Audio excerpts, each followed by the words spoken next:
¿lo normal es separar los bienes claramente o que todos los bienes sean de todos? La mayor parte de la gente hace testamento, o no hace testamento, o hace testamentos genéricos, que es el típico testamento de uno para el otro y los hijos por partes iguales. Es el testamento genérico, que no digo que esté mal, simplemente que al no concretarlo generas más margen de conflicto. Hoy en Emprende Radio recibimos a una de esas personas que combinan 3 cerebros en uno: abogado, filósofo y economista. Un profesional con más de 20 años de experiencia gestionando herencias, sucesiones, empresas y conflictos que parten muchas veces de algo tan humano como la familia. CEO de ICO Abogados, autor del libro La brújula de las herencias, formador de economista, abogados y asesores y uno de los mayores referentes en planificación hereditaria en España. El abogado lo que tiene que hacer es primero analizar cuál es la situación familiar, después analizar los valores de los inmuebles y analizar, algo esencial, la fiscalidad de todo eso. Hoy viene a desmontar mitos, a explicarnos lo que nadie cuenta sobre herencias y a ayudarte a no perder dinero, no cometer errores y sobre todo evitar problemas cuando ya no estés aquí. ¡Empezamos! Muy buenas, David. ¿Qué tal, Darío? Muy buenas. Gracias por la invitación. Estoy aquí encantadísimo. Bienvenido. Vamos a darle un poquito de caña. He visto que en tu trayectoria has estudiado economía, has estudiado derecho, filosofía. Filosofía también. ¿También? O sea, que a mí la filosofía me llama mucho la atención, sí, me gusta mucho hacerme preguntas. O sea, yo lo veo desde la parte personal, no la parte del estudio. Sí, pero bueno, desde esa parte es apasionante. Sí, me gusta mucho y además la veo que cada vez parece que les gusta menos que seamos críticos. Entonces, aún me gusta un poquito más. ¿En qué momento te empiezas a plantear el intentar diversificar tu formación en sectores, que pueden estar muy relacionados, la economía, el derecho principalmente, y la filosofía al final cuadra un poco con todo? Con todo, sí. Cuadra un poco con todo. ¿En qué momento te empiezas a plantear esa diversificación de formación? Pues realmente muchas veces las decisiones uno cree que las toma muy, muy racionalmente y a priori, y es realmente la vida la que te va llevando, ¿no? Ya. En mi caso particular, yo empecé filosofía, me apasionaba también la economía porque soy un lector voraz, me apasiona leer, leo muchísimo, y empecé a estudiar económicas a la vez, simultánea filosofía y económicas, licenciaturas.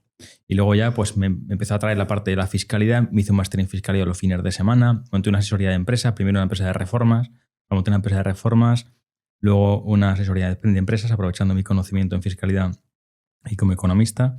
Y ya como economista, a los 2 años de tener mi negocio, dije, aquí hay que ampliar el negocio. Algún día todo esto de la contabilidad se automatizará. Hablo del año 2005 o 2006 por ahí. Digo, esto se automatizará. Me tengo que hacer abogado, ampliar un poco el negocio y tal. Y empecé a hacer la carrera de Derecho y me la saqué. Y luego el tema de las herencias, pues al final pues, la vida me ha ido llevando básicamente porque mi padre se murió cuando yo tenía 20 y pocos años. Y entonces la primera herencia que hice fue la de mi padre. Y como combinaba la parte jurídica y la parte fiscal, tema de impuestos y tal, que me gusta mucho, pues descubrí que dentro de la situación es un ámbito que me gustaba y a partir de ahí pues la vida me fue llevando.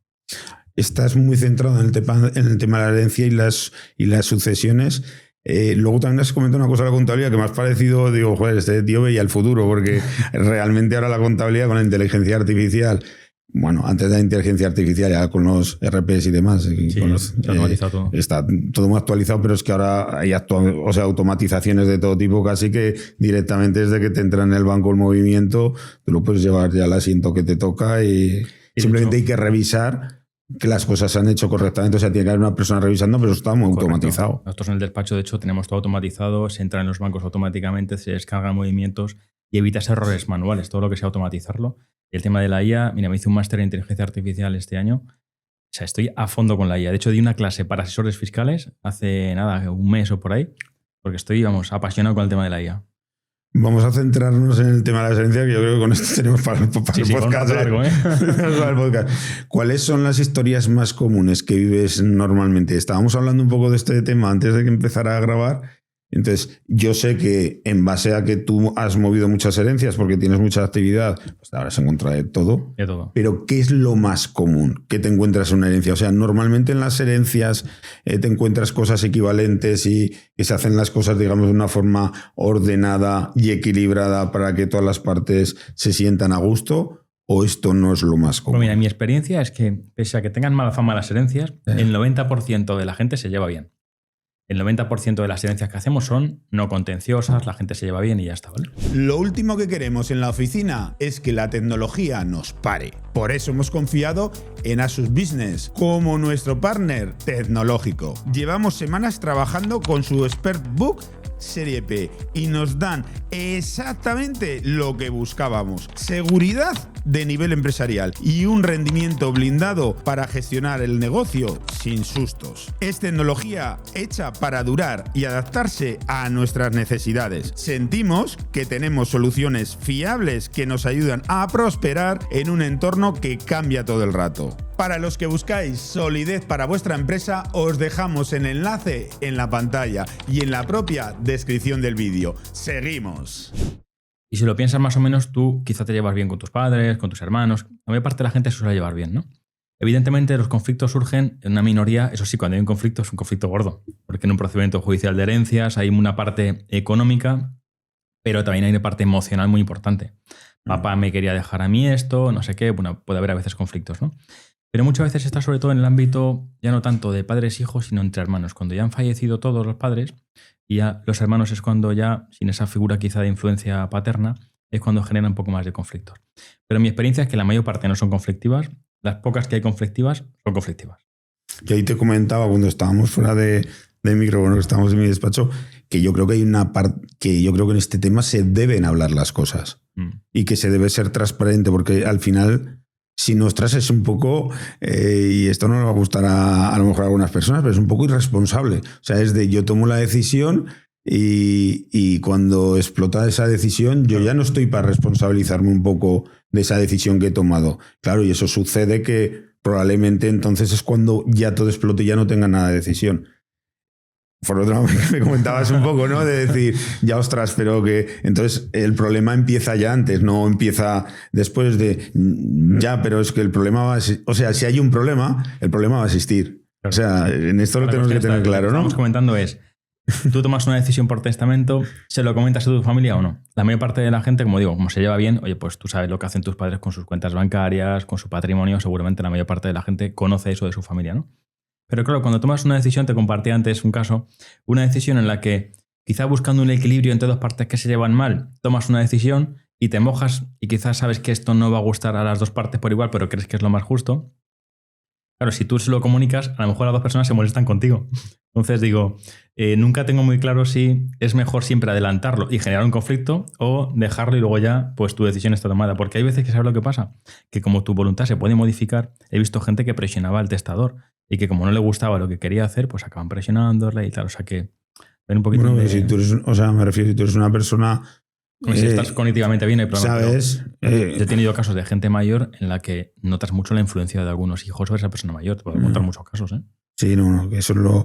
Pero es como, ostras, hazte responsable en vida, eso. Y también te digo una cosa que te he dicho antes. Si están todos molestos, igual es que está bien hecha. Sí, es posible, es posible. ¿Sabes? Porque si solo está molesto uno, igual no está equilibrada. Claro, pero si hay tres molestos o tres contentos, o sea que no tienen por qué estar molestos, joder, ¿sabes? Igual está. Lo normal es separar los bienes claramente o que todos los bienes sean de todos. La mayor parte de la gente hace testamento o no hace testamento o hace testamentos genéricos, que es el típico testamento del uno para el otro y los hijos por partes iguales. Es el testamento genérico, que no digo que esté mal, simplemente que al no concretarlo generas más margen de conflicto. Yo tengo 3 casas y digo, la casa 1 para el hijo 1, la casa 2 para el hijo 2, la casa 3 para el hijo 3, estoy minimizando el grado de conflicto. Lo dejo repartido, es mi decisión y ya está. Si digo todos por partes iguales, ellos se tienen que poner de acuerdo sobre cómo se reparten esas casas o si las quieren todas en proindiviso, ¿no? Por tanto, yo soy muy partidario de hacer legados para dejar todo repartidito y que se quede todo mucho más ordenado. Es que yo, por ejemplo, lo que he visto en las pocas cosas que he visto, no en propias, pues gracias a Dios viven mis padres, viven los 2 padres, pero en las veces que lo he visto en sitios cercanos, he visto que le dan la propiedad de todo a todos. Y luego a partir de ellos, pues muchas veces empiezan alquilando, por ejemplo, en inmobiliarias y luego a lo mejor llega un punto en el que uno, pues que se intenta vender. Es verdad que hay veces que uno necesita el dinero, necesita vender y otro le resulta más cómodo el estar alquilando y ahí no he visto conflictos, pero sí que a lo mejor una de las partes puede decir, joder, que necesito el dinero. Claro. ¿Sabes lo que te quiero decir? Claro. Que necesito la pasta. O sea, pero al final la cuestión es como todo, si la gente se lleva bien no tiene por qué haber problemas, ¿no? Pero todo lo que deje repartido al final minimiza el grado de conflictividad. ahí el mayor conflicto que a lo mejor puedo ver es que, ostras, no tienes inmobiliario, que es normalmente la base de la herencia, es muy difícil tener 3 viviendas, una valoración parejas, porque al final es por la casa principal muchas veces, la casa de la playa y la casa del pueblo. O la casa de la montaña y la casa de la playa. Al final eso suele ser bastante desequilibrado. Entonces equilibrar eso es un poco... Por eso yo creo que es... A mi forma de verlo, no desde tu parte, que lógicamente no tengo nada que... O sea, no hay debate en esto porque lógicamente tú tienes más formación, pero es de, ostras, me parece más equilibrado si todos tienen la propiedad de todo, porque ahí sí que no hay desfase. Claro, pero que luego va a estar la problemática que tú dices. Sí. Sí, puede haber, como todo depende, ¿no? Pero el hecho de que tú digas que el ejemplo que ponía antes, que evidentemente tienes que tener más patrimonio, ¿no? He dicho casas, pero también puede ser, le dejo el fondo de inversión a este hijo, le dejo el dinero a este hijo. O el dinero de la cuenta. La cuenta se puede hacer, ¿no? Pero eso no tiene por qué generar desequilibrios, porque tú puedes designar, indicar en el testamento que lo que quieres es que cobre lo mismo, ¿vale? Entonces la cuestión es que luego entre ellos tenían que hacerse compensaciones económicas. Te he dejado una casa que vale más, excede lo que vas a cobrar tú de lo que te correspondería, por tanto tienes que compensar a tus hermanos. Lo puedes especificar también. Que al final es lo que tendrían que hacer si todo fuera de todos, nada más que ya indicas cómo lo quieres hacer, ¿no? De alguna forma. O sea, que tú al final lo que indicas es indica el camino lo máximo posible, porque si no indicas el camino hay más facilidad de conflicto. ¿Cuáles son los errores más comunes que tú ves que dices, no, tío? Pues el primer error es no planificar estas cosas, ¿vale? Porque la gente fallece y no ha hecho ni testamento. No, al no hacer testamento pierdes mucha parte de planificación fiscal también, toda la parte de ahorro de impuestos. Entonces, para mí el error primero es no planificar. Segundo, no hacer testamento. Y luego el tercer error sería hacer un testamento genérico y no concretado a tu caso. Porque luego el testamento, podemos hablar de la parte patrimonial como ahora, pero también podemos hablar de la parte personal. ¿Qué pasa si, por ejemplo, yo me he divorciado, tengo un niño pequeño y no me he planteado que si yo fallezco, quien va a administrar el patrimonio que recibe mi hijo pequeño es mi ex, y a lo mejor no me interesa que sea mi ex, por el motivo que sea? Recuerdo el caso de una clienta que ese ex, el hombre, era ludópata. Por tanto, no era quizá la persona más adecuada para gestionar el patrimonio que recibiera tu hijo. Y eso por testamento se puede acotar también para que lo administre un hermano tuyo o alguien de tu confianza. Por tanto, el testamento excede lo que es la parte patrimonial. Yo creo que no hacer testamento, decía que es un error por eso, porque no estamos teniendo en cuenta un montón de variables. Nos encontramos esa situación mucho, que no se hace testamento. Muchísimo. O sea, en la mayor parte de los casos. No digo la mayor parte de los casos, pero una parte no menor de los casos no tienen testamento, y los que los tienen, ya te digo, son genéricos. A ver, yo por ejemplo hasta ahora no me lo había propuesto, a raíz de ahora, bueno, tengo 3 nenes, el mayor tiene 4 años, y de ahí bueno, el año del medio tiene 2 años, va a hacer 3, y la peque tiene 8 meses, sí que me lo planteo ya en serio el estructurarlo. Para alguien que nos vea que tenga un caso como el tuyo, que tienes un padre, una madre, un matrimonio, una pareja que tiene hijos pequeños, pues tú puedes plantearle, oye, ¿qué pasa si vamos un fin de semana, cogemos una escapada y nos pasa algo, un accidente los dos? ¿Quién se ocupa de los pequeños? Tú por testamento puedes designar quién quieres que sea el tutor de esos menores. Si nos pasa algo, hemos decidido conjuntamente que el tutor de los menores sea esto. Por tanto, incluso en situaciones como la tuya, donde tienes menores de edad, meter un tutor evita quizá luego que haya un conflicto entre la familia, quién se ocupa de ellos, quién no se ocupa. O sea que incluso para ese tipo de cosas cotidianas también tiene una importancia vital el testamento. ¿Podríamos decir que en el testamento el mayor problema no es Hacienda, sino es llegar tarde o no hacerlo? Sí, puede ser. Bueno, Hacienda también. Luego si quieres entramos al debate. Sí, luego entramos al debate. Pero podríamos decir que el mayor problema, aparte de Hacienda, que siempre está el socio este que tenemos por ahí metido siempre, es llegar tarde. Sí, no hacerlo, no planificarlo, está claro. A veces pasa que a lo mejor, mira, nos ha pasado con un cliente hace poco. Una persona que ha fallecido y ha dejado a su cónyuge en torno a 1 millón de euros, un poco menos de 1 millón de euros. A su cónyuge, a su pareja, de hecho.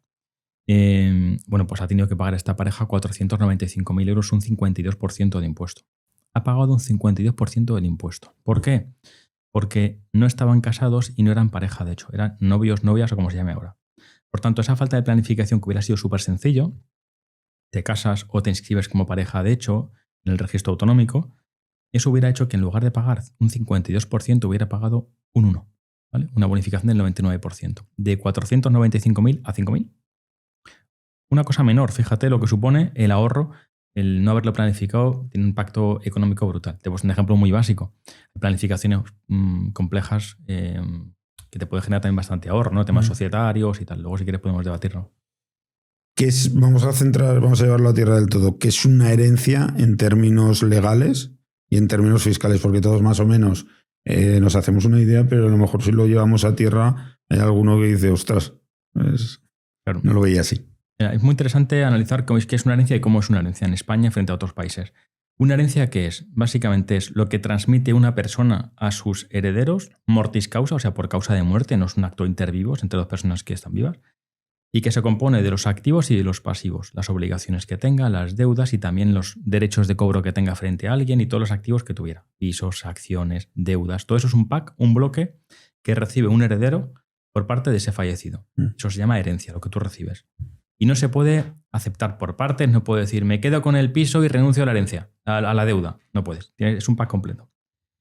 Y eso supone a veces unos problemas, porque al ser un pack completo, en no poder escoger me quedo con esto y esto lo rechazo, en ese caso supone que tienes que tener mucha conciencia sobre lo que estás heredando.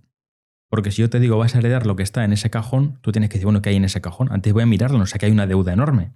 Porque tú lo vas a aceptar íntegramente como esté. Por tanto, te interesa analizar eso que vas a recibir como herencia para decidir si renuncias a la herencia, si la aceptas beneficio de inventario o la aceptas pura y simplemente. En Estados Unidos, por ejemplo, en derecho anglosajón, lo que se hace es que se entregan las herencias netas, ¿vale? Hay una figura que se llama executor, que es el que te entrega la herencia neta. Hay una especie como de albacea, por así decirlo, que dice cuánto tenía de activos el fallecido, qué pasivos había, qué deudas y te lo entregan. De manera que no tiene esa dificultad. Pero nosotros tenemos que tener en derecho, digamos, romano, por así decirlo, en prácticamente toda Europa, esa precaución de cuidado con lo que estoy heredando. Eso es lo que se llama herencia, los activos y pasivos que te está dejando una persona mortis causa. Antes de seguir más adelante, luego si quieres en la parte de fiscalidad, que es una herencia, yo ya te he dicho que yo no he ido nunca, gracias a Dios, a estas cosas. O sea, tú vas ahí, vas sin saber, probablemente, porque a lo mejor lo has hablado, pero luego va a haber muchas veces que va a haber sorpresas. Y tú vas ahí, entiendo que te detallan qué es lo que vas a aceptar antes de que tú lo puedas aceptar. O sea, tienes toda la información, tanto de deudas como de activos. Claro, lo primero es ir un paso atrás. Primero hay que analizar si el fallecido tenía testamento o no, para ver un poco las reglas por las cuales se va a distribuir la herencia. A ti te dejó esta cosa o no había testamento y por tanto todas a partes iguales. Y a partir de ahí, tú cuando vas a hacer una herencia, ¿qué es lo que hacemos nosotros? Es lo que hay que hacer según por ley. Es primero el inventario de los bienes. ¿Qué bienes tenía el fallecido? Y analizas. Un piso, una cuenta corriente, un fondo de inversión, acciones, un aval, una deuda. Analizas. Inventario. Segundo paso. El avalúo, que se llama. Vamos a poner un valor económico a todo eso. ¿Cuánto vale el piso? ¿Cuánto se debe dinero? ¿Cuánto hay en las cuentas corrientes? ¿Cuánto? Y luego ya el tercer paso, digamos, sería la adjudicación. ¿Qué dice el testamento y cómo se adjudican estos bienes según la herencia? Vale, pero te informan, entiendo, cuando llegas a ese punto al que tiene que aceptar esa parte de la herencia. No hay nadie que te informe, digamos, no hay nadie que diga, oye, ha muerto alguien, voy a informar aquí a Darío sobre qué tenía. No, lo tienes que hacer tú, ¿vale? O contratando a alguien, o notario, un abogado, quien tú quieras. Pero la clave está en que ese inventario tienes que hacer tú. Por tanto, ¿qué te interesa? Analizar la composición de ese patrimonio. Nosotros, ¿qué es lo que hacemos? Pedimos escrituras, pero miramos notas simples en el registro de la propiedad para ver si hay embargos. Hacemos una averiguación antes de que hagamos una herencia para tener la foto lo más completa posible. Vale. Y una vez que tú lo hayas, claro, él habrá hecho una partición, entiendo, y en base a esa partición, como tú ya tienes la... Claro, si el testamento dijo, mira, en la casa 1 se la ha entregado al hijo 1, como decíamos antes, y la cuenta corriente al hijo 2, pues una vez que lo hemos inventariado, una vez que hemos puesto un valor a esos bienes, se adjudica la herencia según lo que diga el testamento. Oye, a ti te dijo que papá te dejó tal cosa, pues se adjudica por herencia. Y luego ya tienes una escritura de herencia y la pones a tu nombre según lo que diga esa escritura. Impuesto de sucesiones. ¿Qué es? ¿Por qué se paga el impuesto de sucesiones? ¿Y por qué mi vecino al lado puede pagar casi nada y a mí me dejan como un pollo sin plumas? Claro, varias cosas. Primero, el impuesto de sucesiones es un impuesto que lleva con nosotros muchísimos años, para bien o para mal. Pero es un impuesto que tiene una cosa importante, y es que es un impuesto estatal, es una ley estatal. Es la misma ley, la de impuesto de sucesiones y donaciones, que es un impuesto que está muy vinculados. Pero luego tiene una competencia autonómica, de tal suerte que cada comunidad autónoma decide qué hacer en su territorio en el ámbito de las bonificaciones fiscales o reducciones. Por eso vemos muchas diferencias. Vemos a sitios como ahora mismo Asturias o Cataluña, donde la tributación es muy elevada, o sitios como Aragón, por ejemplo, desde julio de este año ha bajado muchísimo la tributación. Andalucía hasta 1 millón de euros también tiene reducciones, la Comunidad de Madrid, etc. Hoy quiero aprovechar este espacio para hablaros de una de mis empresas, K-Verdes. Es mi propia comercializadora de electricidad de origen 100% renovable. ¿Y qué hacemos exactamente en K-Verdes? Muy sencillo, cambiar la experiencia que todos tenemos con el sector eléctrico. Y lo hacemos apoyándonos en 3 pilares muy claros. Transparencia. En K-Verdes dejamos por escrito en el contrato nuestro margen exacto. Nada de letras pequeñas, nada de sustos, nada de precio sorpresa. Lo que firmas es lo que pagas. Agilidad. Somos mucho más ágiles que cualquier gran compañía. Las gestiones se hacen rápido, sin esperas eternas y sin procesos interminables. Trato personalizado. Para nosotros, un cliente no es un número. Tiene nombre, apellidos y una situación concreta, y así lo tratamos de forma personalizada y cercana. Y como quiero que todos los que escucháis Emprende Radio tengáis la oportunidad de probar un servicio diferente,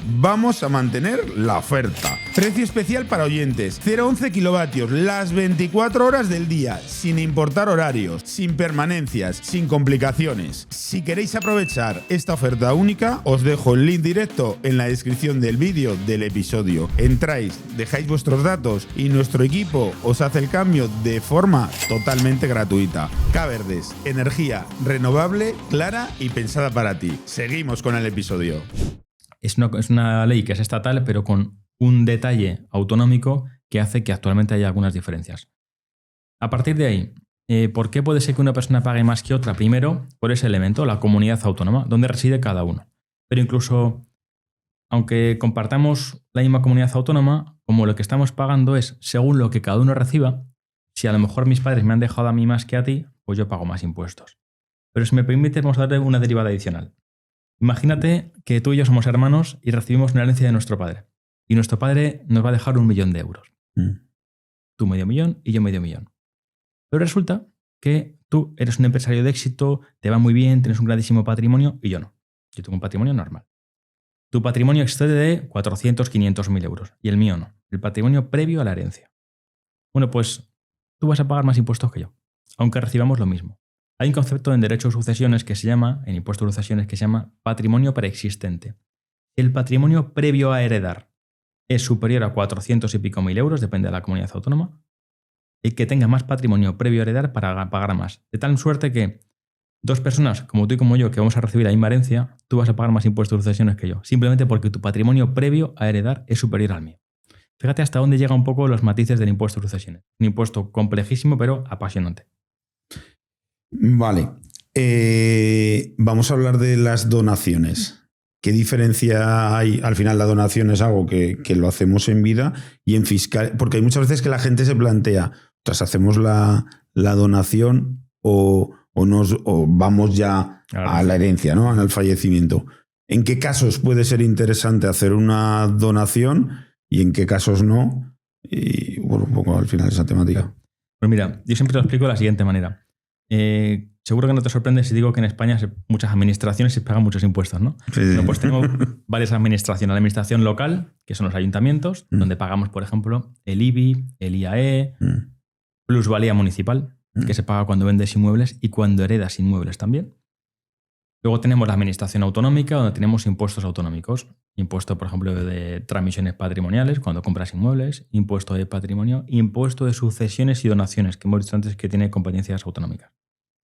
Y luego un impuesto estatal, el ámbito estatal, el Estado, donde tenemos impuestos como el impuesto de sociedades, el IVA, el IRPF. Por tanto, yo cuando tengo que decidir entre heredar o donar, voy a ver qué impactos tiene esto en estos 3 niveles.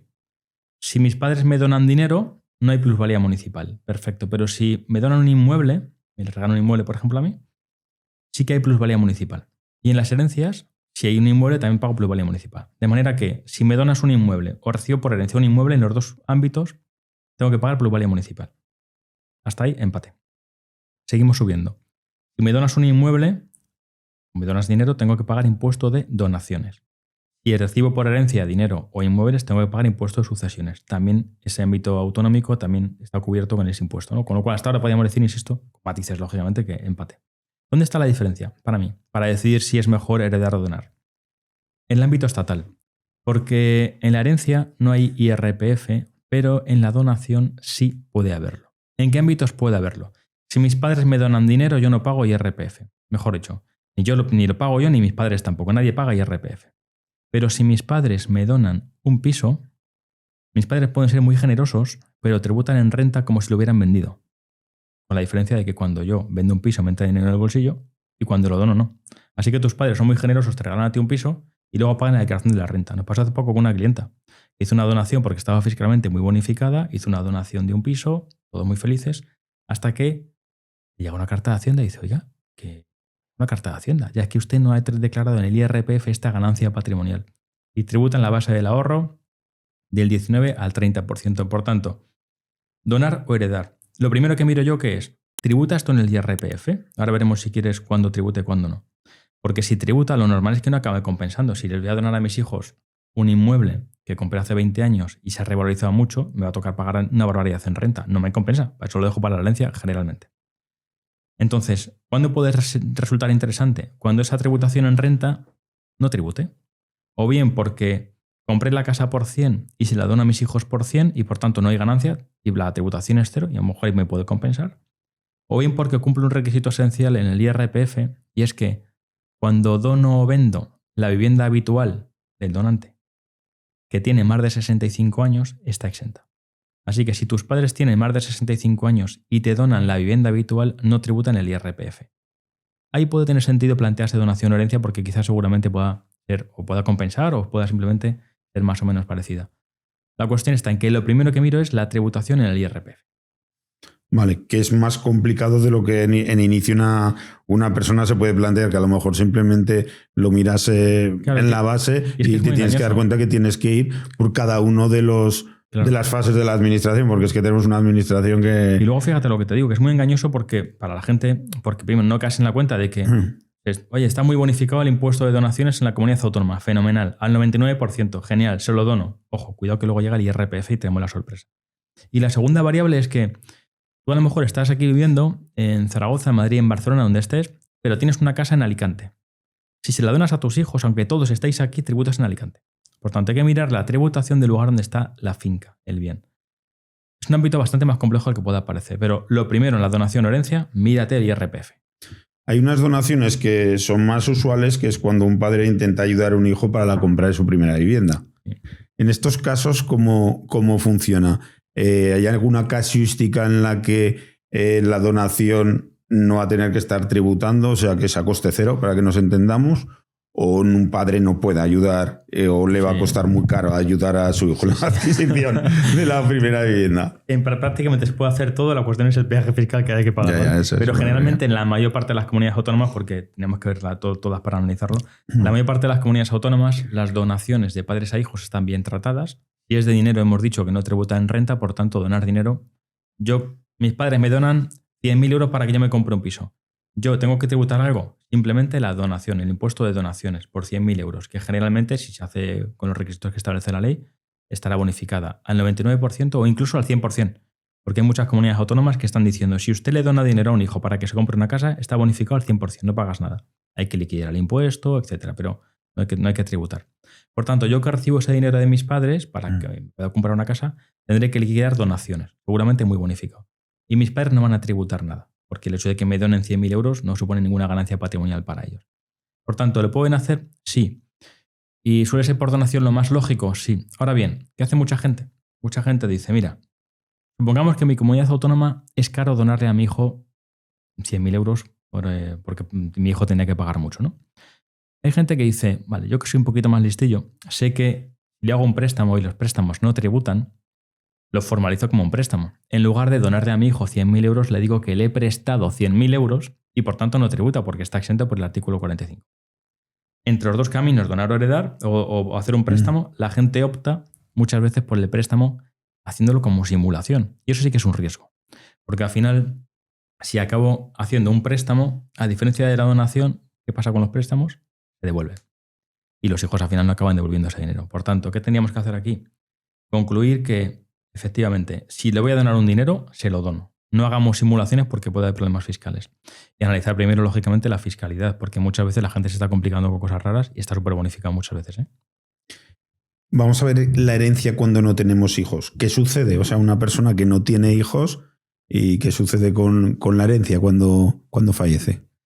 Entendamos que no ha tipificado nada, claro. Porque al final, si él tipifica, pues lo que ha tipificado. Pero ¿qué sucede cuando no se ha hecho un testamento? Pues en la mayor parte de España aquí teníamos que ver matices porque hay distintos regímenes forales. Aragón, por ejemplo, es uno, Cataluña, País Vasco. En la mayor parte de España funciona así. Primero las herencias van hacia abajo, hacia los descendientes. Si heredan mis hijos, mis padres no heredan. Ni mis abuelos, ni nada. Si no tengo hijos, la herencia va para arriba. Por tanto, si no tengo hijos, ¿quiénes heredan? Mis padres ascendientes. Y el cónyuge, en todo caso, el cónyuge, tenga hijos o no tenga hijos, siempre recibe una parte. Por tanto, si no tengo hijos, ¿quiénes heredan? Mis padres. Vamos a los conflictos familiares. ¿Cuál es el mayor núcleo de conflictos familiares a la hora de realizar la herencia? Pues suele ser por el reparto y por la valoración y por qué hacer con esos bienes. El reparto es quién se queda con cada cosa. 2, la valoración en cuánto valen los bienes que se van a heredar. Y en 3, en qué hacemos con ellos una vez que se ha hecho la herencia. A veces, ¿qué sucede? Que uno de los hermanos está residiendo en la casa donde vivían los padres y no tiene ningún interés en facilitar la herencia porque los otros la quieren vender y él no quiere que la vendan porque reside ahí. Entonces, a veces está un poco obstaculizando la herencia, a veces lo que hace es que pone pegas en cuanto a la valoración y trata de retrasar todo. O sencillamente dice que no quiere vender y hay que hacer un procedimiento judicial. Entonces, la mayor parte de los conflictos suelen ser esos. La forma de desatascarlos es, primero, anticipándose con un buen testamento, como decía antes, si lo dejas repartido están minimizando los problemas. Y 2, haciendo valoraciones a precio de mercado para intentar un poco que haya una situación objetiva, porque en ocasiones hay intereses contrapuestos, porque a lo mejor yo me interesa que los bienes que me adjudique yo valgan menos que los tuyos. Tú tienes que adjudicarte una tercera parte de los bienes. Cuanto más valgan los bienes que te adjudicas tú, pues te vas a adjudicar menos bienes que yo. Así que yo tengo interés en valorar poquito los míos para que me entren más bienes.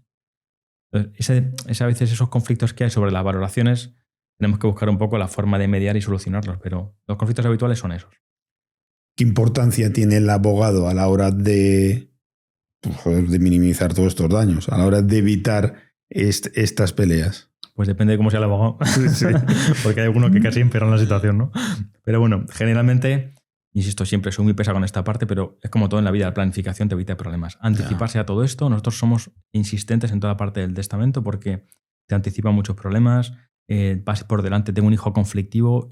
Nosotros cuando hacemos un testamento con un cliente nos cuenta su vida. Mira, este hijo, mira que se lleva mal porque fíjate, pasa no sé cuánto está, vale, genial, ya sé que va a haber un conflicto con ese hijo, me anticipo y establezco figuras para que si ese hijo no quiere firmar la herencia lo desatasquemos y evitemos la vía judicial. Entonces, anticiparte a todo eso es clave. Por tanto, a partir de ahí, la cuestión es, si queremos hacer ¿qué hace el abogado ahí? El abogado lo que tiene que hacer es primero analizar cuál es la situación familiar, después analizar los valores de los inmuebles y analizar, algo esencial, la fiscalidad de todo eso. El abogado, si es una persona que media, que debería mediar, debería tratar de evitar que se haga la vía contenciosa. La vía contenciosa hoy en día no interesa a nadie. Los juzgados están atascadísimos. Mira, ya estuve en un juicio, me decía la procuradora, va a haber una serie de cambios ahora por una modificación legislativa y están sacando sentencias rápido. Porque se está montando otra vez otro atascazo en vía judicial importantísimo. Por tanto, tenemos procedimientos judiciales de 5 o 6 años atascados en vía judicial. ¿Qué consigues 5 años en un juzgado, 6 años en un juzgado? Los inmuebles no se van a revalorizar si están siendo mal cuidados, si están deteriorando, si estamos con conflictos. Al final es una situación que tanto económicamente para la gente como por tiempo no compensa a nadie. Por tanto, hay que obsesionarse con intentar solucionarlo de manera amistosa. En las conversaciones de cuñado muchas veces sale porque aquí en el tema de las herencias, o sea, al menos los que sois abogados, el resto... pues puedes tener más o menos nociones, pero al final no tienes las nociones necesarias. Se habla muchas veces de esa parte en la que a lo mejor un padre le quiere dejar mucho menos a un hijo o quiere no dejarle nada. Claro. Entonces, vamos a ver si lo podemos aclarar esta parte. Puede no dejarle nada a un hijo y en el caso de que no pueda realizar eso, ¿cuál es el mínimo que le tiene que dejar a uno de los hijos? Claro. Hablamos de la figura de la desheredación. ¿Se puede desheredar a un hijo? La respuesta es que sí se puede desheredar. De hecho, hay un apartado concreto en el Código Civil que dice desheredación. Por tanto, sí que se puede desheredar. Otra cosa es las causas, si es fácil o difícil y qué es lo más práctico, digamos. Primero, ¿cabe la desheredación en España? Sí. ¿Vale? En la mayor parte de España se puede desheredar. En algunos territorios forales, con una facilidad absoluta. ¿Vale? En derecho foral vasco, por ejemplo, se puede hacer con mucha facilidad. Y una figura se llama la apartación. Pero en la mayor parte de España, esa figura de desheredación exige una serie de requisitos. Imagina. Oye, yo quiero desheredar a mi hijo porque no me cae bien, porque me llevo mal, porque no me habla. Hay que matizar muy bien todo ese tipo de cosas, porque el Tribunal Supremo, por ejemplo, abrió hace unos años una ventana que es la del maltrato psicológico. Es que mi hijo me maltrata psicológicamente. Ya, por tanto, se puede desheredar porque mi hijo me maltrata psicológicamente. Problema, hay que demostrarlo. ¿Cómo lo demuestras? Porque tú, cuando vas a tomar alguna decisión de desheredar a alguien, que lo puedes hacer, tienes que alegar una causa. ¿Usted por qué le quiere desheredar? Mira, es que mi hijo, yo estaba económicamente muy mal, me arruiné, le pedí ayuda y mi hijo me dijo, no te ayudo. No tiene ni para comer y no me quiso ayudar. Es una causa que establece el Código Civil. ¿La puedes demostrar?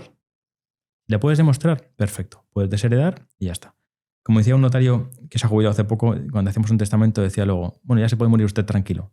Bueno, pues tú desheredas y ya te puedes morir tranquilo. El problema es para los que se quedan.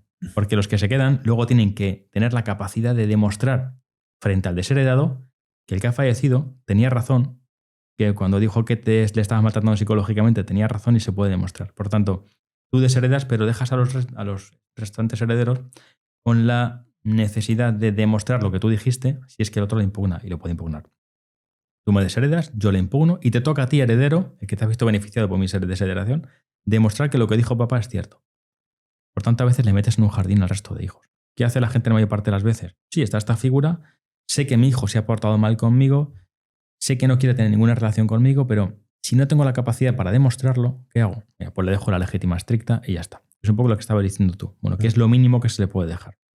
En la mayor parte de España, la legítima, cuando tienes matrimonio con hijos, es el caso más frecuente, matrimonio con hijos, la legítima son 2/3 para los hijos. 2/3 repartidos para los hijos. Legítima estricta, lo que se llama el tercio de mejora. ¿Qué es lo mínimo que puede dejarle a un hijo? Pues 1/3 parte de tu herencia dividida entre los hijos. Así que si tengo 2 hijos, tengo 1/3 que es la legítima estricta, entre los 2 sería 1/6 parte para cada uno. La legítima estricta es 1/3 y divido entre cada hijo, todos los que tenga. Ahora ya lo podemos tener un poquito más claro. Otra de las cosas que mucha gente, si no se quiere enfrentar a la hora de hacer un testamento, porque puede ser por pereza, pero muchas veces a lo mejor es que pues a lo mejor le cuesta ponerse a tomar esas decisiones. Sí, claro. Mi familia no es así.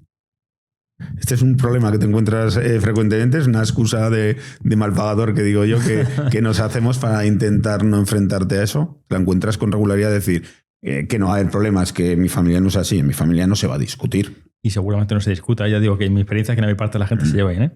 Pero claro, hacer testamento excede de se van a llevar bien o mal o lo que sea, ¿no? Es tener en cuenta que, primero, simplemente hacer testamento va a ahorrar trámites burocráticos. Fallecen tus padres, no tienes testamento y te tienes que empezar a buscar el libro de familia, no el tuyo, sino el que tenían tus padres en el que tú apareces como hijo. Libro de familia, recabar documentación, búscate a 2 testigos que digan que efectivamente era tu padre, que no tenéis más hermanos, que... Pues hombre, al final es una cosa un poco incómoda. Si te evitas eso, estás ahorrando tiempo y dinero. Porque te vas a tirar para hacer una declaración de herederos 1 mes y pico más o menos y luego a recopilar toda la documentación. A veces pues no la tienes, es una historia, ¿no? Entonces, si haces un testamento, les estás evitando a tus herederos ese problema. Y luego lo segundo... ¿vale? Yo no digo que vaya a haber algún conflicto, pero si es que el testamento también se puede utilizar para otras cosas, como te comentaba antes con el caso de una pareja que tiene hijos menores, o para jugar fiscalmente con la herencia para ahorrar impuestos. El testamento, para mí, yo siempre digo que es como ir con el cinturón de seguridad puesto. Oye, yo prefiero llevarlo pues si tengo un accidente y no tenga ningún problema. Es una herramienta que tenemos. Es una herramienta. Y que al final la debemos utilizar. Hay algo que tenemos que tener en cuenta para blindar la paz en la familia. O sea, al final esto es un núcleo de posibles problemas. ¿Hay alguna forma en la que digas, mira, o sea, yo por ejemplo como padre digo, ostras, yo lo que quiero es que sea lo más equilibrado, lo más equitativo posible y que por esto no se, por esto ni por ningún otro tema, ¿no? Pero que mis hijos no discutan, y mucho menos por esta temática. ¿Qué puedo hacer desde ya para intentar blindar esa paz familiar. Vale, esto lo primero no es muy jurídico, pero bueno, es la educación en valores, ¿vale? Porque al final transmitimos valores. Eso es importante. Es importantísimo esta parte. Y la educación, etcétera, ¿no? Y a partir de ahí, yo creo que al final, si tú lo que haces es, como decía antes, un testamento equilibrado, un testamento que esté pensando en que todo se quede lo mejor repartido posible, va a evitar conflictos. Incluso si los hay, te puedes anticipar también con figuras dentro del testamento, nombrando albaceas, etcétera, al contadores partidores, para que desatasquen las herencias en el caso de que se produzcan conflictos. Mira, ayer estuve reunido con una clienta, una que era de Tarragona, hablándole en su testamento y tal, y me decía, mira, dice que creo que va a haber un conflicto con esta persona en concreto. Bueno, pues nos adelantamos. Ya hemos preparado un testamento en el que nos hemos adelantado, pues si hay un conflicto, vendrá un tercero que va a repartir la herencia aunque el otro no quiera firmar. Entonces, la anticipación y planificación que estamos comentando. Al final, por lo que estamos hablando, o sea, la herencia normalmente, si está bien hecha, no crea problemas, pero sí que puede amplificar ya los problemas que existan en las familias. Es algo que tenemos que tener en cuenta. Antes hemos estado hablando en el tema de la aceptación de la herencia y detrás. Estaría bien que habláramos de plazos. ¿Qué plazos tenemos legales para la aceptación de una herencia? Porque, como tú bien has dicho, nadie te llama y te dice, oye, mira, que es que tu padre dejó aquí el testamento, sino que se tienen que empezar a buscarlo. A lo mejor ni siquiera los tres hermanos se juntan para buscarlos de forma conjunta, sino que va cada uno por su cuenta. Entonces, ¿qué plazos hay para este tipo de gestiones? Mira, el plazo para aceptar la herencia es larguísimo, ¿vale? O sea que se puede entender que hay un plazo de 30 años, digamos, para aceptar la herencia, ¿vale? Realmente hay otra jurisprudencia que dice que ni siquiera el plazo, pero bueno, supongamos que hay un plazo de 30 años. No tienes prisa por aceptar la herencia. Vale. El problema no lo tienes ahí. La urgencia viene porque tienes 6 meses para hacer los impuestos. ¿Vale? Por tanto, la urgencia es más fiscal que civil. ¿A qué me refiero con esto? Tú fallecen tus padres y a partir de ahí tienes 6 meses para liquidar los 2 impuestos que aparecen en las herencias. El impuesto de sucesiones y donaciones en la comunidad autónoma y la plusvalía municipal si hay inmuebles. Si hay inmuebles, tienes que pagar la plusvalía municipal al ayuntamiento donde radique la finca. Tienes una casa aquí y otra casa en la otra punta de España, hay que pagar plusvalía aquí y en la otra punta de España, ¿vale? En 2 ayuntamientos. Lo más urgente suele ser esa parte. Si no llegas, puedes pedir otra prórroga de otros 6 meses más. En los primeros 5 meses puedes adelantarte y decir, mira, nosotros lo tenemos en el despacho. Herencia que entra en el despacho, automáticamente pedimos una prórroga. Se utilice o no, por defecto. Porque luego la gente puede que no se ponga de acuerdo o lo que sea y ya tenemos al menos 12 meses. Los 6 primeros van gratis, digamos. Los siguientes 6 meses ya tiene un pequeño coste porque te cobran intereses. Pero bueno, lo suyo es que pidas igual intereses sin pagar. Pues sí, joder, es que estos tiacos, ostras, qué tíos, Bueno, pero es como la renta, digamos, se hace fuera de plazo y tal, ¿no? Pero aquí se te dejan al menos pedir una prórroga. Que en la renta no tienes posibilidad de pedir prórrogas. Así que bueno, pues tienes el plazo más urgente es ese. Para hacer la herencia en el sentido de hacer la escritura, no tienes un plazo, ¿vale? Lo ideal y lo normal, la mayor parte de las herencias se hacen en 6 meses directamente, ¿no? Y haces todo, impuestos, la herencia, etcétera. Pero podrías hacer los impuestos simplemente y dejar la herencia para más adelante. De hecho, es un caso que no digo que sea recomendable, pero es bastante habitual. En mi caso, por ejemplo, falleció mi padre y mi madre, lo típico. Hijo, bueno, yo hice la herencia, lógicamente, y tal. Y dije, mira, mamá, no te gastes el dinero ahora. ¿Para qué vamos a hacer la escritura de herencia, registrar la propiedad? Si nos llevamos todo bien, no tenemos problemas.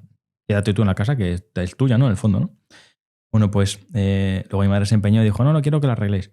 Es habitual ese caso, que mucha gente diga, mira, oye, pues voy a liquidar los impuestos, que es lo obligatorio, digamos, y a partir de ahí, más adelante, cuando nos apetezca, porque queramos vender ese bien, porque el motivo que queramos, en mi caso, porque mi madre decía hay que arreglar las cosas, a veces las madres se ponen así, pues lo dejamos ya hecho y se ha arreglado, ¿no? Entonces puedes coger y decir hacer la herencia un poquito más adelante.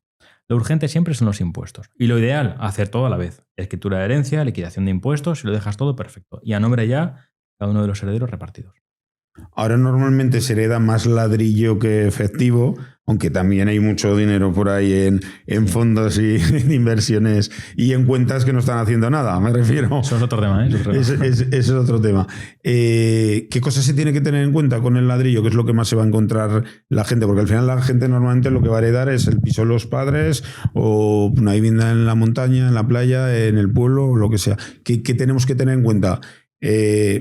Como persona que vamos a redactar esa herencia. Bueno, sí. Lo primero es que tienes que tener en cuenta que vas a pagar 2 impuestos. Entonces, si tienes un inmueble, como decíamos, vas a pagar impuesto de sucesiones en la comunidad autónoma y plusvalía municipal donde esté esa casa que vas a heredar. Si hay dinero en la herencia, perfecto. Se puede pagar el impuesto de sucesiones o los impuestos contra la cuenta del fallecido. Imagínate, yo no tengo un duro, voy a recibir inmuebles, no tengo un duro. Bueno, pero mis padres tienen una cuenta corriente con 15.000. puedo pagar los impuestos contra esa cuenta. Primera idea, yo si soy una persona que tiene patrimonio inmobiliario, estaría bien que pensase si tengo algo de liquidez para que mis herederos puedan pagar la herencia con esa liquidez y si no, pues la que la tenían que pagar ellos. Y si no, hay que buscar otras soluciones porque hay soluciones en el caso de que no haya liquidez. Por tanto, primera idea, pensar si tengo mucho patrimonio, tener algo de liquidez. Pero claro, desde el punto de vista del hijo que va a recibir ese patrimonio, lo que también tiene que pensar es qué va a hacer con esa casa. Si yo voy a heredar un inmueble y tengo en mente venderla, entonces tiene sentido jugar con la valoración fiscal de esa casa. Porque la agencia tributaria, ¿qué va a hacer? La agencia tributaria, cuando yo venda esa casa, va a tener en cuenta para hacerme tributar la ganancia patrimonial que yo obtenga con la venta de esa casa. Si una casa la heredo por 100 y la vendo por 120, he ganado 20 y pago en renta 20. Por tanto, ¿qué me interesa? Analizar si cuando yo lo herede vale realmente 100 o vale 120. Si consigo decir que vale 120, porque hay base para hacerlo, sigo 120 y la vendo por 120, tributo 0. El impuesto de sucesiones puede ser una estrategia muy relevante para ahorrar impuestos en la venta de las casas. Así que, para el que tiene la propiedad, piensa a ver si tienes liquidez en la herencia, vía seguros de vida, vía cuentas corrientes, fondos de inversión. Hace poco he pagado yo 495.000 euros contra un fondo de inversión, porque el causante tenía mucho patrimonio, pero el heredero no tenía un duro. Hemos pagado contra la cuenta del fallecido vendiendo hasta fondos de inversión y todo. Y para el que lo va a recibir, que piense, ¿qué voy a hacer con esto? Voy a venderlo, voy a alquilarlo, para un poco jugar con la fiscalidad. ¿Una persona puede no aceptar la herencia porque haya una deuda, por ejemplo, pero sí puede recibir los seguros de vida de fallecimiento del padre o de la madre? Si hay una deuda en la herencia, dices, o la tienes. O sea, me refiero, si tú dices, ostras, yo la herencia no la quiero porque esta persona tiene avales, tiene préstamos, tiene no sé qué, aunque tenga algún bien, pero sí que tenía contratados seguros de vida en la que había pensado en un dinero para que nosotros podamos ir funcionando. ¿Se puede dividir esas partes o tiene que ir todo o va dentro del mismo cajón? Los seguros de vida no forman parte de la masa hereditaria. De hecho, estás contando una estrategia muy interesante, que es la de, oye, si mis padres no tienen mucho patrimonio o tienen deudas, pues puedo renunciar a la herencia, pero cobro el seguro. ¿Vale? Por tanto, ¿se puede hacer? Sí, está previsto en la ley del seguro y está previsto en la normativa que tú puedes renunciar a la herencia y cobrar el seguro. No es incompatible. O sea que esto también. Luego también has comentado una cosa que me parecía interesante porque muchas veces yo había escuchado que se dejan de cobrar muchas herencias por el tema de que no se puede hacer frente a las partes impositivas y es como que tú le has quitado un poco de valor, ¿no?, a esa afirmación porque has dicho que bueno, que se pueden buscar soluciones. ¿De qué soluciones estaríamos hablando? Porque esto sí que le puede ayudar a muchas personas. Por supuesto. A lo mejor no se están enfrentando todavía, pero a tener esa tranquilidad de que de alguna forma u otra lo van a poder sacar adelante. Mira, se dice mucho esto, yo lo veo mucho en redes sociales y tal. Yo llevo más de 20 años en esto y hacemos herencias por toda España, o sea que no será que estamos empezando. La clave está en que, oye, hay mucha gente que dice, renuncio porque no puedo pagar la herencia. Yo cuando rasco un poco en esos casos que he visto por internet y en la televisión y tal, yo no digo que no haya casos, pero mi experiencia es que es absolutamente minoritario. ¿Por qué? Porque hay muchas soluciones. Otra cosa es que la gente no las conozca o el abogado que te asesore no está especializado, que es la especialización en el tema hereditario es esencial. Tienes que saber de herencias, de impuestos. Si no saber de eso, te vas a quedar en un ámbito muy genérico, ¿vale? Por tanto, si yo tengo una herencia en la que yo no tengo dinero para pagar los impuestos, pues hay que buscar soluciones. ¿Qué soluciones puede haber? Existen aplazamientos, fraccionamientos. Existe hasta la posibilidad de hipotecar la casa para utilizarlo como aval frente a la administración. Existe la posibilidad de buscar a terceros que inviertan en la casa. Hay 40.000 soluciones. Otra cosa es que la gente o no las conozca. Mira, me pasó hace poco con unos clientes en el despacho. Me dice el cliente, David, 2 abogados me han dicho que renuncie a la herencia porque había hipotecas inversas, embargos, etc. Yo cuando la vi, era bastante compleja, pero dije, pues yo la aceptaba. Empezamos a hacer trabajar 1 año y pico trabajando en la herencia y al final el neto que le ha quedado al cliente ha sido 200.000 euros. Renuncia porque es lo fácil a meterte de cabeza y analizar la situación. Hay que jugar con un montón de cosas. Lo que digo es, vamos a analizar bien la situación antes de renunciar a una herencia. Porque a lo mejor, por no tener todas las herramientas encima de la mesa, renuncia a un patrimonio que está ahí. ¿Qué es la nuda propiedad y por qué se está disparando? La nuda propiedad, mira, imagínate que tenemos aquí esta oficina y es 100% tuya. ¿Tú qué puedes hacer en esta oficina? Tienes lo que se llama el pleno dominio. ¿Tú qué puedes hacer? Puedes disfrutarla, puedes alquilarla, la puedes vender, tienes todo. Eso se llama pleno dominio. Lo que cualquier persona que nos esté viendo tiene sobre su casa en propiedad es un pleno dominio. Hago lo que quiera. Pero en las herencias eso generalmente se desmembra, que se llama.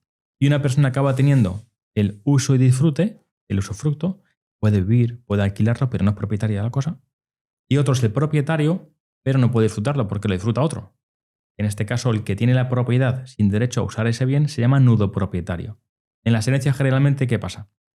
El típico testamento, le dejo el usufructo a la viuda, nosotros fallecemos antes, así pues, estadísticamente caemos antes que nadie, le dejo el usufructo vitalicio a la viuda y los hijos los nudopropietarios. La hija es la que, el cónyuge, la mujer es quien disfruta de ese bien y los hijos son los propietarios pero sin poder disfrutarlo porque le disfruta a su madre. Bueno, pues en este caso esa nuda propiedad es también un activo que se puede vender. De hecho, es muy interesante desde el punto de vista del inversor, hay que analizar el supuesto lógicamente, decir, bueno, compro una nuda propiedad, estos hijos que tienen ahí una propiedad de la que no pueden hacer uso porque está su madre o que el usufructuario que sea, adquieren liquidez, un inversor entra, lo compra por debajo del precio de mercado y como no tiene ninguna prisa y tiene más empresas y tiene muchos negocios con esto, espera que fallezca el usufructuario o trate de llegar a un acuerdo con él. Y entonces se están comprando muchas nudas propiedades para invertir y entender que aunque ahora no pueda acceder al uso completo de la casa, espera hasta que la persona fallezca. Es una inversión como todo. Cuando fallezca la persona, una inversión un poco tétrica, ¿no? Pero es una inversión en la que una persona entra y está esperando el fallecimiento de otra para tener el pleno dominio.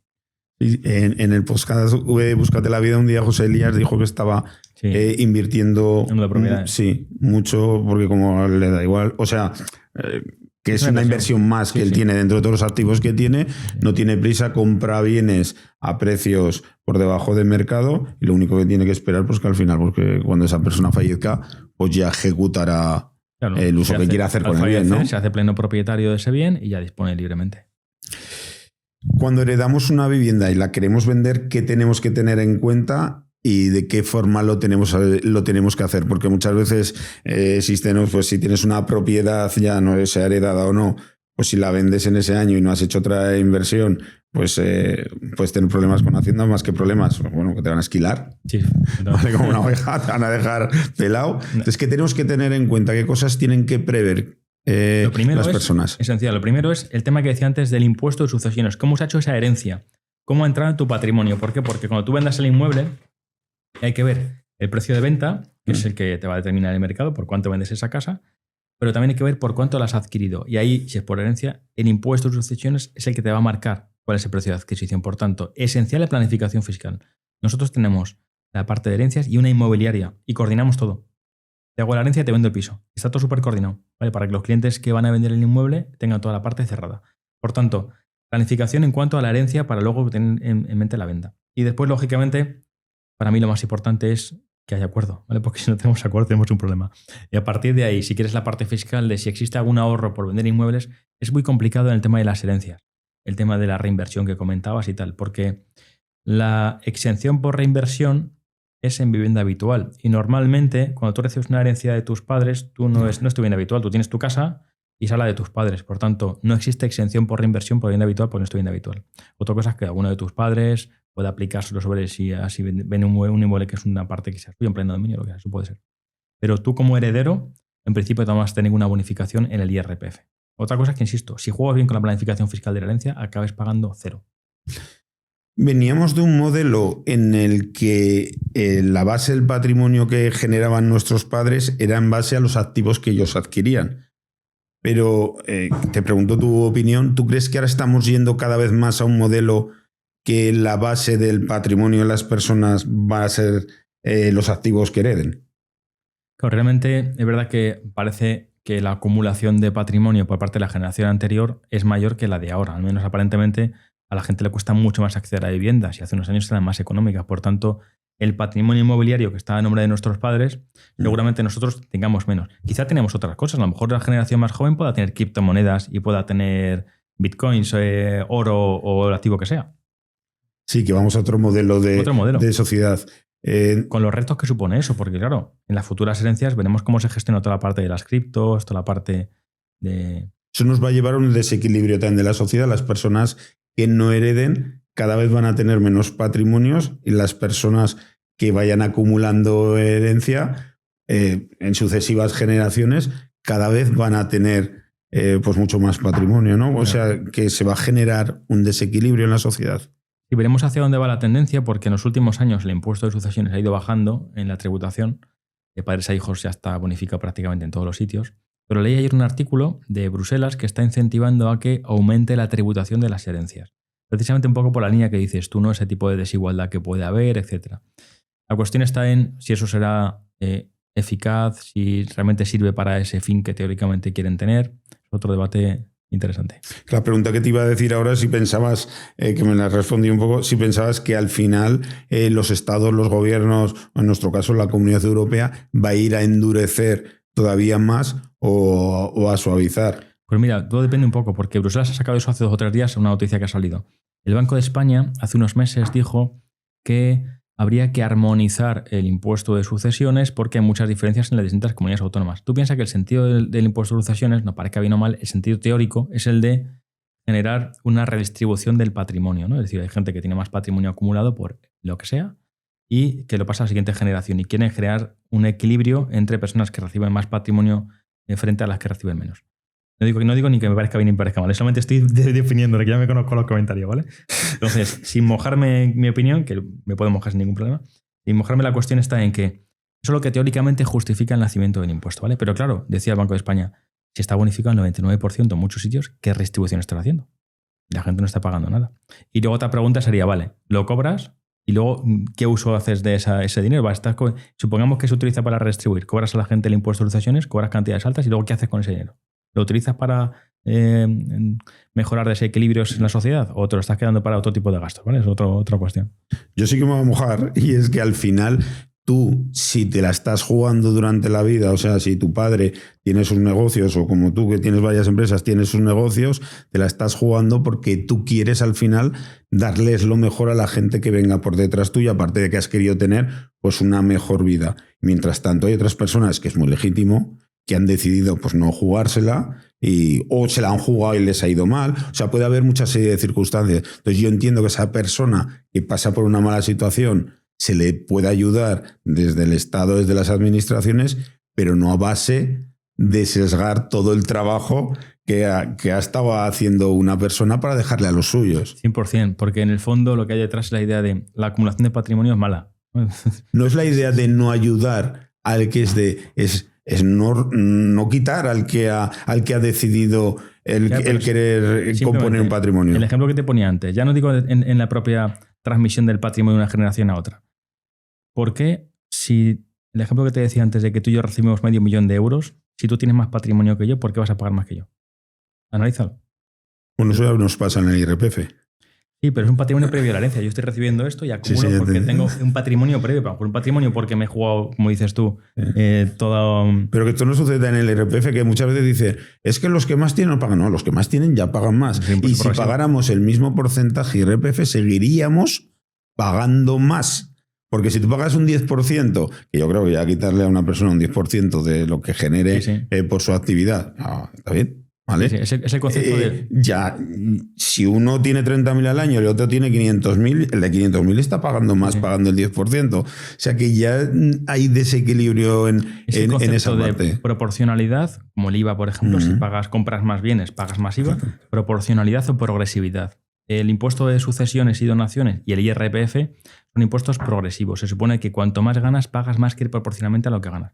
Se está penalizando, digamos, la obtención de renta o en el impuesto de sucesiones se está penalizando la acumulación de patrimonio.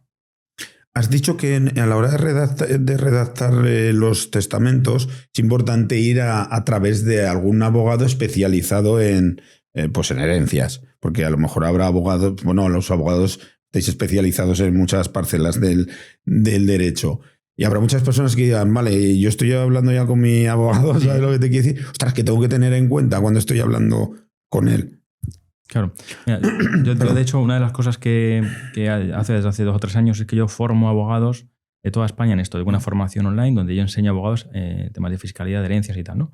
¿Por qué me parece importante? Hace unas semanas estaba yo en una conferencia en Valencia y estábamos un inspector de Hacienda, un notario y yo. Estábamos en un cine y la gente preguntando. Y el notario dice, yo prefiero siempre que los clientes vayan a un abogado. ¿Por qué? Porque, claro, el notario no va a estar contigo, no tiene tiempo para estar contigo 1 hora analizando tu caso. ¿Qué hacemos nosotros? 1 hora con el cliente, lo que te decía, me cuentas tu caso, cómo te llevas con qué patrimonio tienes, qué quieres hacer.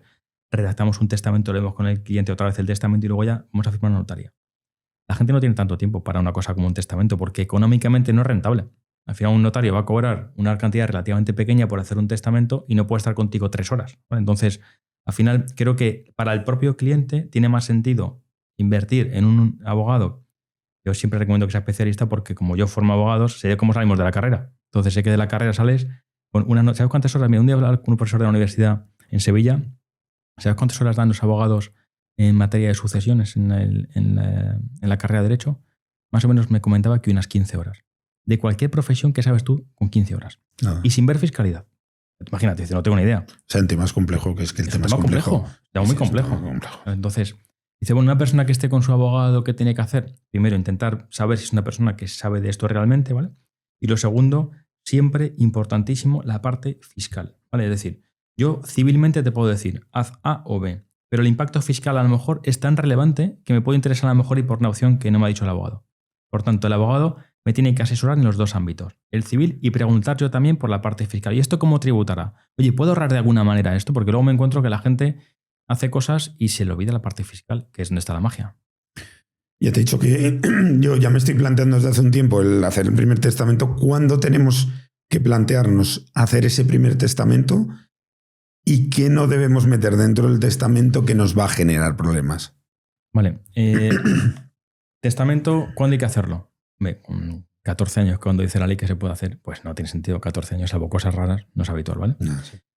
Cuando tengas cierto patrimonio, hayas ahorrado algún dinero, cuando hagas algo en tu vida que sea relevante para tu existencia. Te casas, tienes un hijo, te compras una casa. A partir de ahí, cuando uno se lo tiene que empezar a plantear. Oye, mira, me he casado o tengo una pareja de hecho y es muy estable. Tengo una novia, un novio, y es una relación estable. ¿Vale? Pues yo tengo que saber que en la mayor parte de España, si me pasa a mí algo, mi pareja no cobra nada, no recibe nada. Y a lo mejor yo quiero que perciba algo porque convivo con ella. Pues en ese caso tiene sentido hacer un testamento. Y a partir de ahí, cuando sucedan cosas importantes en mi vida, también empezar a revisar ese testamento. Vale, pasa algo importante. Tengo una pareja estable, me compro una casa, tengo un niño, hago un testamento. Y de vez en cuando reviso.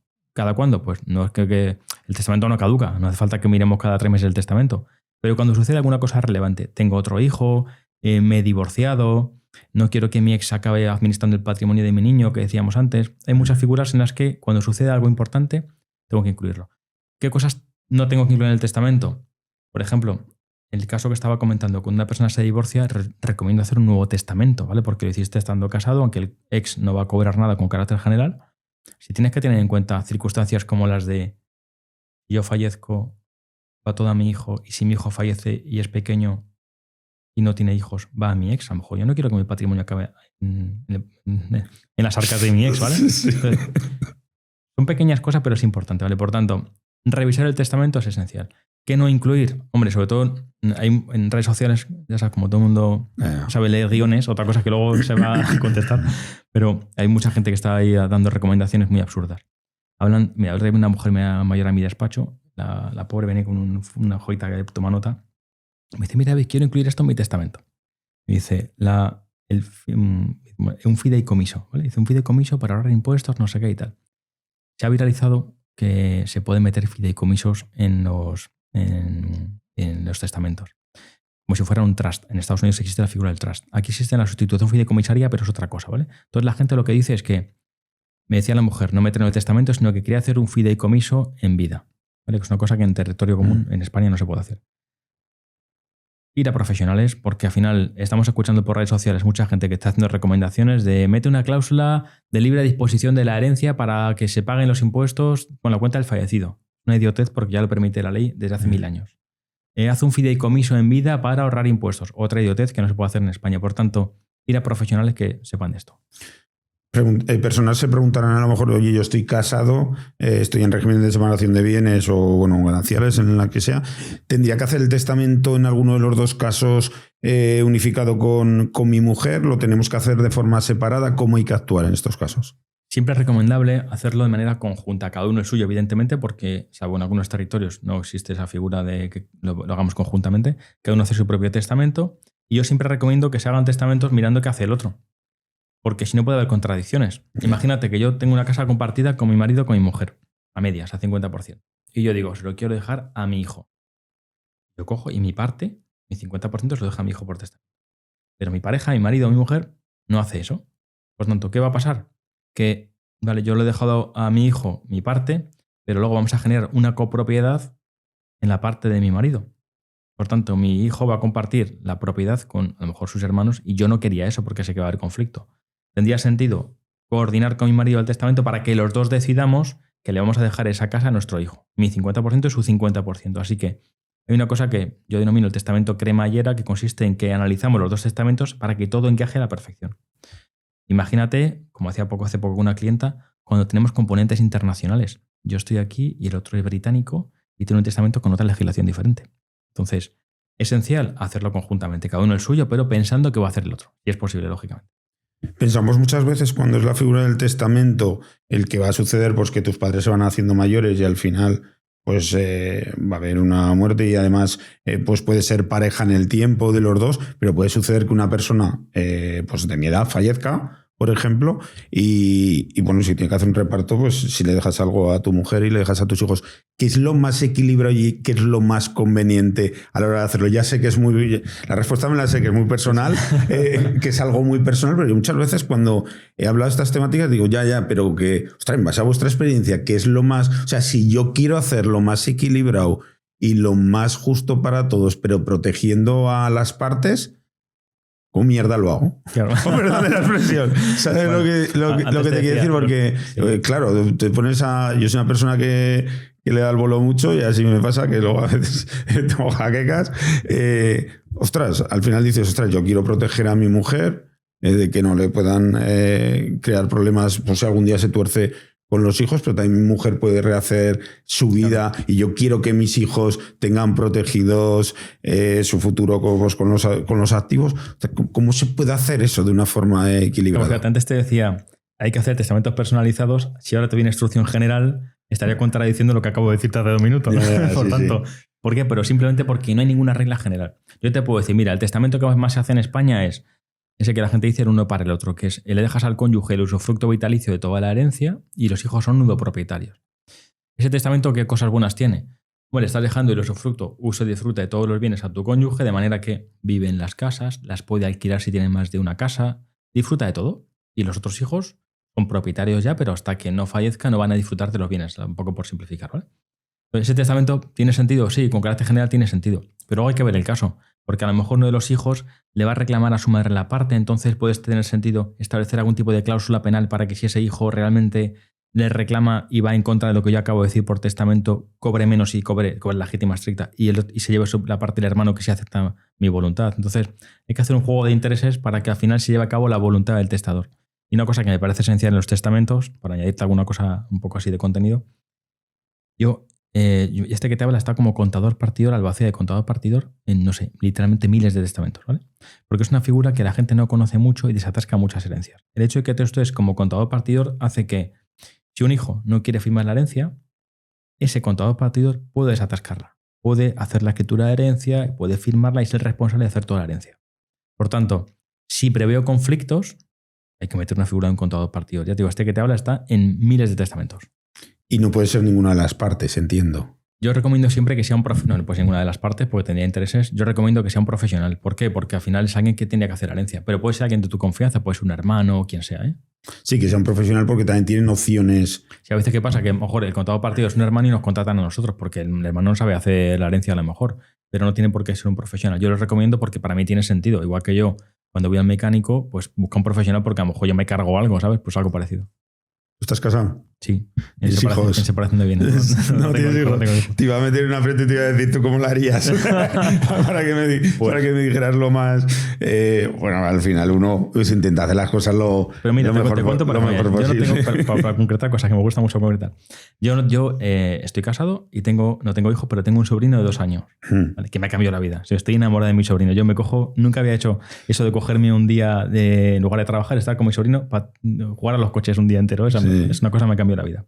Bueno, pues para mí, ¿qué tiene sentido? A lo mejor tiene sentido que yo que diga, oye, mira, yo quiero dejarle toda a mi mujer, pero quizás su fallecimiento de mi herencia, a lo mejor tiene sentido que si yo le doy mi patrimonio a mi mujer y mi mujer fallece, pues no quiero que vaya a su estirpe, no quiero que vaya a mi familia política, quiero que vaya a mi sobrino. Por tanto, ¿qué haces? Tú haces un testamento en el que dices todo para mi mujer y lo que sobre cuando ella fallezca para mi sobrino. Y lo traes de vuelta a tu familia. Sí. Por decirte una cosa concreta que se puede hacer.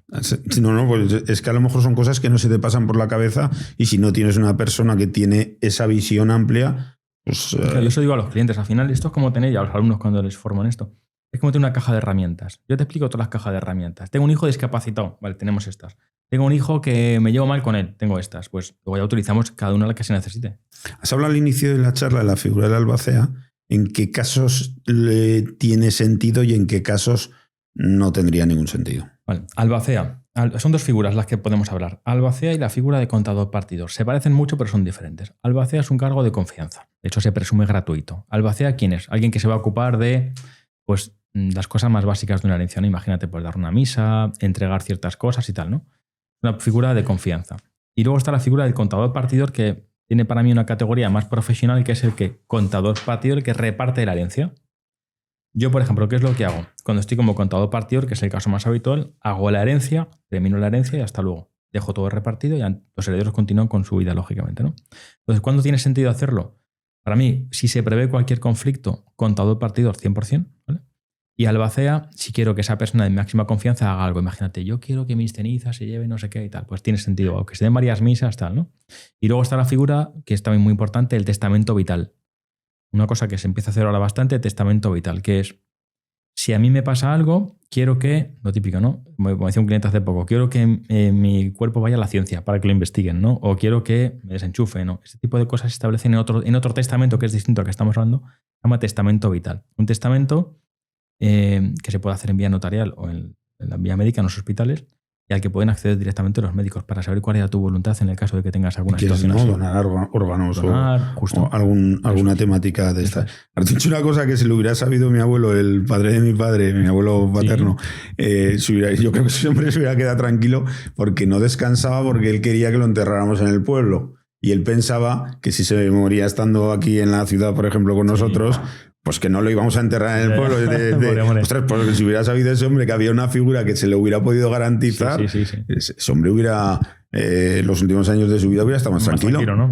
Pero mucho más tranquilo, o sea, hasta el punto de que no quería estar aquí, que se iba al pueblo para garantizarse que cuando falleciera que no les quedara más narices que enterrarle en el nicho que él ya había comprado en el cementerio del pueblo. Entonces, que muchas veces el desconocimiento tiene estas cosas. Eso es. Existe la figura del testamento digital, que es en el testamento digital, y tiene alguna ventaja con el testamento normal, o simplemente, pues como ahora todo lo digitalizamos, ya está. Pues ¿qué pasa? Sí, existe una figura, pero ¿sabes lo que pasa? Que realmente en la práctica los testamentos que tenemos son los testamentos, el 99% de los que se hacen son testamentos notariales, ¿vale? El testamento vía notarial. Entonces, todavía nos falta por establecer rudimentos un poco más tecnologizados, digamos. Uno de los problemas que tenemos es cómo adaptamos situaciones actuales, tecnología, criptomonedas que decíamos antes, una legislación, código civil que es del siglo XIX, que evidentemente se ha modificado 1000 veces, pero simplemente es tratar de encajar cosas nuevas en legislaciones antiguas. Entonces, por ejemplo, tú no puedes coger y hacer un testamento por Zoom, ¿vale? No lo puedes hacer. De hecho, ahora empiezan a hacerse algunas operaciones de manera telemática, pero con el tema de los testamentos hay cosas muy delicadas. Tú imagínate una videoconferencia, haces un testamento por videoconferencia. ¿Cómo se garantiza el notario de que no hay un tipo aquí con una pistola presionándote para que hagas tal o cual cosa? No te está viendo. O que sea real. Porque ahora con la inteligencia artificial... O que sea real, vale, fíjate, entonces. O sea, me refiero, nos podemos poner más exquisitos con ese tema. Es verdad que todavía muchas cosas, la presencialidad es clave para garantizar un poco la seguridad jurídica. Que en unas cosas nos puede dar la agilidad del día a día, pero que bueno, que a día de hoy todavía es el menor porcentaje los que se van hacia ese tipo de testamento, ¿no? Sí, sí.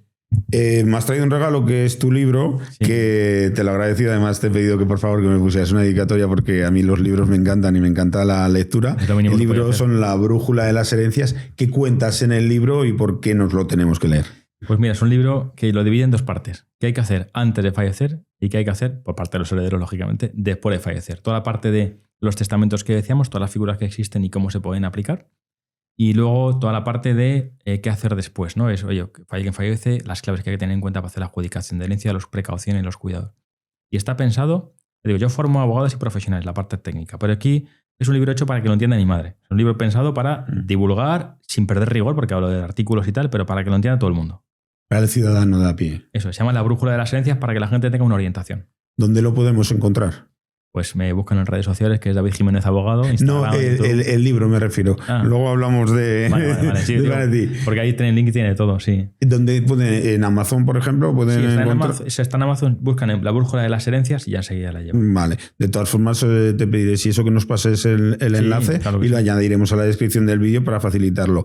Ya que te has metido en el tema de las redes sociales, que normalmente os lo pongo al final, ¿dónde te pueden localizar? Porque ¿cuánta gente te sigue en todas las redes sociales? Me refiero en el conjunto de las redes sociales. Pues mira, yo no sé, ahora mismo, no sé, no lo calculo, pero entre todas 200 y pico mil, 300.000 personas más o menos, ¿vale?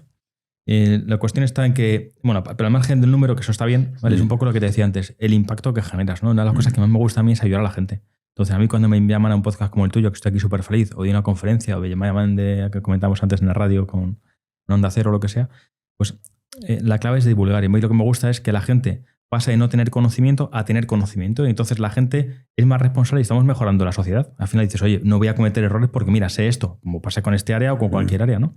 Las redes sociales, ¿cómo localizarme? David Jiménez Abogado, súper básico, súper sencillo. Y una cosa que he abierto hace poquito, que está funcionando súper bien, le está gustando mucho a la gente, he abierto una newsletter. Te la pasaré también si quieres, para que la gente cada semana, si quiere, reciba un email mío con consejos legales, fiscales, jurídicos, un poco de todo.